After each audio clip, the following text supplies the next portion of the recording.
हम जैसे मैं आज बूनियार गया था, कल अक्रालपोरा गया था, तो इसी तरीके से जो बड़े लीडरान हैं हमारे इस पार्लियामेंट्री कॉन्स्टिट्यूंसी में हु वील्ड इन्फ्लुएंस, तो we are making appeals to them also कि वो आके वोट कंसोलिडेशन में मदद करें और हमें जो है जीतने में मदद करें। तो इस ज़मन में आज ये डिस्ट्रिक्ट बडगाम में हकीम यासीन साहब हैं, मैं आपके माध्यम से उनको अपील करना चाहता हूं कि उनको भी पीपल्स कॉन्फ्रेंस का support north Kashmir parliamentary seat में करना चाहिए। इसी तरीके से मैं नज़ीर खान साहब को भी अपील करता हूं कि वो भी जो है हमारे हाथ मजबूत करें और हमें जो है वहाँ उस डिस्ट्रिक्ट में सपोर्ट करें।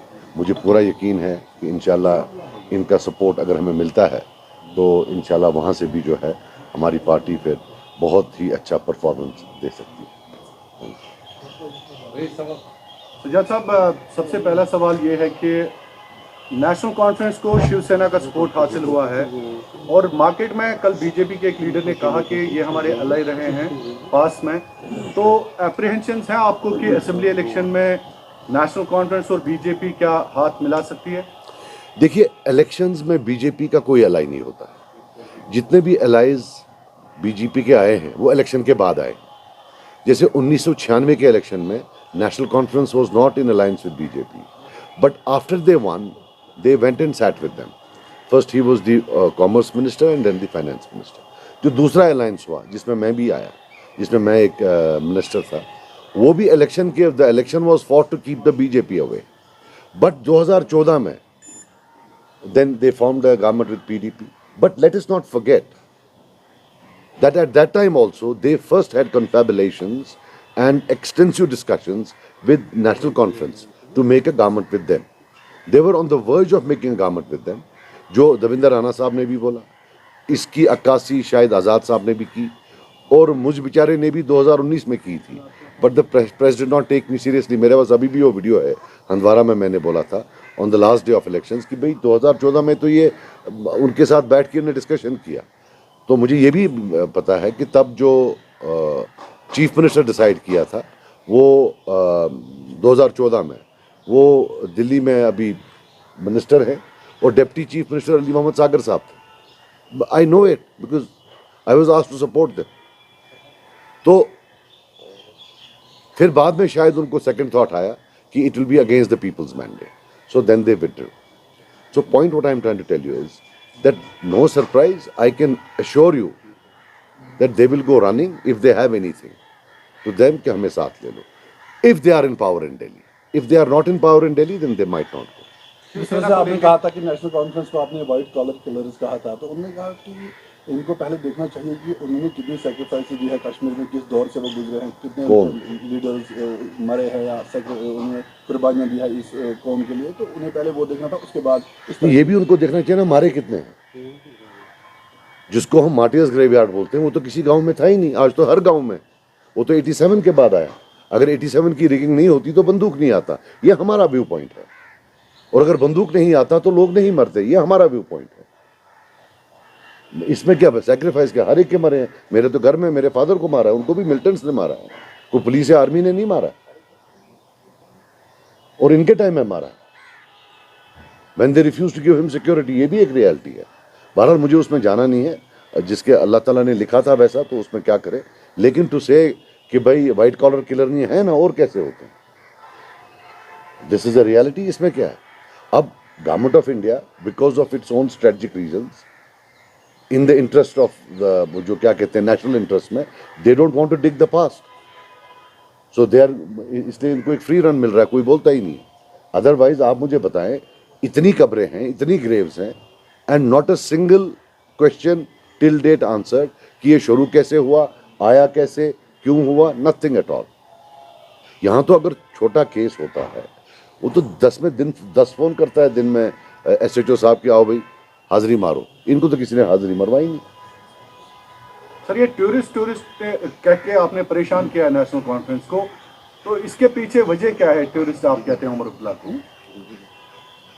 यार देखो, I will tell you something, there is a reality. मतलब मैं ये नहीं बोल रहा हूँ like in the context of Kashmir वो हो गया एक, और in the context of north Kashmir is largely rural.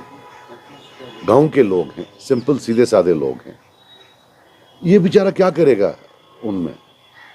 He is a tourist for them. आप इनको छोड़िए वहां, trust me, they will treat him like a tourist. Even in the context of tourism of Kashmir, he was always an alien creature. But the reality is that, you know, everybody had to conspire together to put him there. In 1996, he has entered politics. What elections were fought in 1996? तब तो handover किया जाता था, हम तो बोलते नहीं है ये। तब तो हैंडओवर कौन सा, 96 में कौन वोट डालने आया? इनको तो प्लेट पर दिया है सारा। ये जो घूमते फिरते रहते हैं, वो भी एजेंट, ये भी एजेंट। 75 में प्लेट पर, 75 क्या था? What was 75? 75 was a surrender and an endorsement of all the erosions that took place from 53 to 75. Sheikh साहब को बोला आप प्राइम मिनिस्टर थे, चलो आप चीफ मिनिस्टर बनो। एक इरोजन बताओ जो उनने वापस लिया हो, या उसके बाद तब इन्होंने बोला, आप सुनिए, 75 में इन्होंने बोला, इनकी नई पॉलिटिक्स थी, जो इरोजन्स हैं अब हम वो ठीक करेंगे। एक इरोजन उन्हें ठीक नहीं किया, दे एडिड टू इरोजन्स, और फाइनली 370 ही चला गया।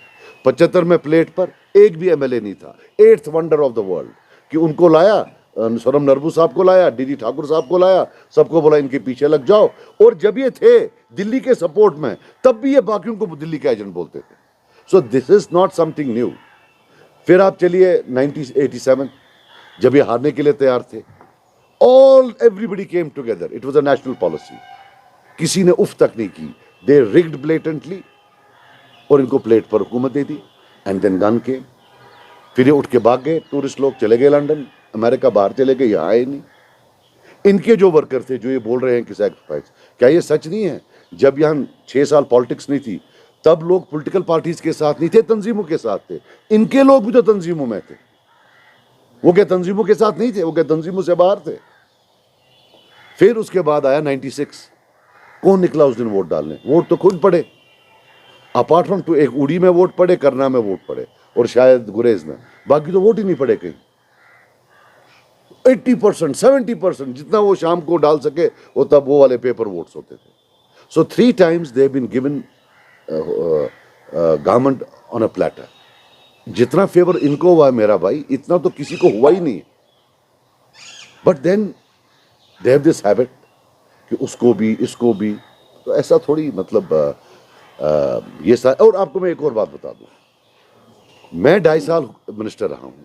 I still have a space, I could say I am a change maker. पर जो लोग पिछले 40 साल हुकूमत कर रहे हैं, they should seek votes on the basis of their performance for 40 years। They can't seek votes कि सजाद लोन खराब है, फलां आदमी खराब है। भाई वो खराब है तो आप अपनी अच्छाई तो बोलो, आपने 40 साल क्या किया। So that's something which they should answer. Performance तब क्वेश्चन करते जब होती। You are talking of lack of performance. आप जाइए वहां, आप रिकॉर्ड करिए, आरटीआई डालिए। अच्छा एक चीज बताइए, यहाँ इतना रोना रोते हैं ना कश्मीरियों के सामने, वर्ड आर्टिकल 370 कितनी बार अटर हुआ है थ्रू देयर माउथ्स? जरा आरटीआई करिए। इंटरनल ऑटोनॉमी वर्ड कितनी बार अटर हुआ है फ्रॉम देयर माउथ्स? जरा आरटीआई करिए। They have hardly mentioned it. Put an RTI that how many times have they used the word 370, 35A, internal autonomy, 53 की position? I don't think they ever talked about it. ये जितना ये threatening करते हैं article 3, तो यहाँ हमको जो बयानों में, प्रेस बयानों में, जो कॉन्स्टिट्यूशनल प्लेटफॉर्म है पार्लियामेंट, वहाँ तो ये बात ही नहीं करते। they never talk about it. मैं तो बोल रहा हूँ ना, आप आरटीआई करिए और देखिए कितनी बार ये वर्ड यूज हुआ है वहाँ। इनके मतलब how many times have they used this word? They never used this word. National Conference was blaming you and some other parties as ANP and C team and proxies of BJP. But since now, from last few days, when Mehbooba is campaigning in the frontier parts of this Anantnag and Rajouri, Umar has started blaming Mehbooba is getting support from BJP. So how do you react on this? मुझे लगता है अगर कांग्रेस के साथ इनका गड़बड़ हुआ तो अब ई टीम बोलेंगे अब कांग्रेस है बीजेपी की। मैं आपको बात बताऊं, just listen to me. In 1996 or 97, when they were in alliance with the BJP, when Umar Abdullah was a minister, foreign minister, do you know Sheikh Nazir Sahib used to issue statements कि BJP is a communal party? चित भी मेरी, पट भी मेरी। Foreign minister भी मेरा होगा बीजेपी गवर्नमेंट में, और अगर बीजेपी को गाली देनी होगी कि कम्युनल, वो भी मैं ही दूंगा। It is now a joke. अब मैं आपको बोलता हूं, आप मुझे बताएं, आप क्यों नहीं, हिंदुस्तान में किसको छोड़ा अरेस्ट करने के बगैर? आप लीगली किसी वकील से पूछिए, is Farooq Abdullah sahab out of jail by virtue of law और at the pleasure of BJP? It the onus is on BJP now and Farooq Abdullah sahab to explain why he is not inside, why he is outside. Law does not permit him to be outside. फिर दूसरा जेके bank का case है। I don't know at what stage that is, but we all know there is a JK bank case जिसमें बेटा involve है। No action taken. हमको तो दिन में 10-10 अभी भी पुराने केसों में रोज बुलाते हैं कि भाई तुमने वो बोला था, तुमने ये बोला था। इनको तो कोई बुलाता ही नहीं है। एंड सच मैसिव केसेस, और ये ओपन एंड शट केसेस हैं। कोई मतलब कोई you don't need to be a rocket scientist to unravel the case. So this thing, it has become a joke now कि वो भी है, ये भी है। And who is he accusing of? Is he saying that 80% of people in Kashmir are stooges of BJP and they can be bought? ये तो लोगों को गाली दे रहा है कि जो मेरे साथ लोग हैं वो अच्छे हैं, बाकी जितने भी हमारे खिलाफ हैं या तो वो बीजेपी वाले हैं। खुद शर्म नहीं आती है, खुद शिवसेना के साथ है, खुद उस कांग्रेस पार्टी के साथ है जिसके 50 लोगों ने एब्लिकेशन के हक में वोट डाला। And then this BJP, did they not pass a resolution of internal autonomy? They sent it to the central government, they rejected it. ये इतने खुददार लोग हैं, उन्हें फिर भी इस्तीफा नहीं दिया। उसके बाद ये 2 साल पावर में रहे वहां, 2 years he did not move, he just stayed there. आप अडवाणी साहब की किताब पढ़िए, उसमें देखिए पावर के लिए किस हद तक जाने के लिए तैयार। सो ये जो हर एक को A, B, C, just forget about it. To be very honest with you, I think you are doing an injustice to your own profession by asking about it every time. Because जब आप वहाँ जाते हैं तब ना आप उसको शिवसेना पूछते हैं, ना आप उसको ये पूछते हैं कि आप फॉरेन मिनिस्टर थे, ना आप उसको कोई भी चीज़ पूछते हैं। बस वो एक लड़की है जिसने पूछा। This is a reality and I am not joking. I salute her. At least she had the guts to talk to her. आप तो पूछते ही नहीं है, ले दे के आके जनाब वो बोल रहा था 80। You also should ponder now that when you come to us, हम तो हर एक चीज का जवाब देते हैं, बट खुदारा आप भी तो जाओ। 87 का पूछो, ये पूछो तुम फॉरेन मिनिस्टर थे, ये पूछ लो जब तुम फॉरेन मिनिस्टर थे, जब तुम, रिपीट करता हूं, जब तुम फॉरेन मिनिस्टर थे, जब तुमको फॉरेन डिग्नेटरी कोई पूछता था कि कश्मीर इशू क्या है, तुम नेशनल कॉन्फ्रेंस का व्यू पॉइंट देते थे या एनडीए का व्यू पॉइंट देते थे? और एनडीए का व्यू पॉइंट था कि आर्टिकल 370 को हटाना है, वहां तो कोई प्रॉब्लम ही नहीं है। These are the questions that typically you should have asked me. 2.5 साल हमने हुकूमत की है, कोई दिन नहीं सब 50-50 सवाल पूछते हो। उनने 40 साल की है, तो वहां तो आप सवाल ही नहीं पूछते हो। So next time if you want to ask me this question, you better first go and ask the questions that I have said. It's your job. If I am leveling an allegation against him, you have to take it to him. खबर गलत मत चुसवाना। वो नेमकदर में यार first या third, इधर first और third.